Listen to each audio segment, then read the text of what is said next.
Вол і авадзень.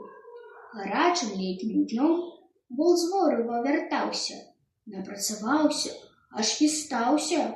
За ім жа куча аваднёў ляцела роем. Вядома, тут з такім настроем ісці мог вол.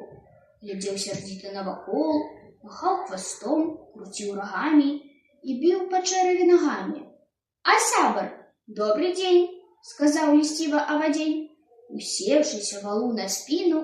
«Як я цябе люблю, як ты мне мілы! Цябе я, сябар, да магілы ніколі не пакіну.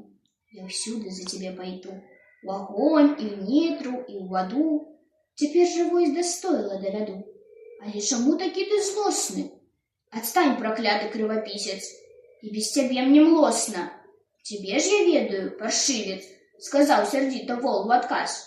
Потом хвастом па спіне раз зваліўся той, як сноп далоў. Нямала ёсць павадыроў, якія любяць люд працоўны, затое толькі, безумоўна, што любіць яго кроў.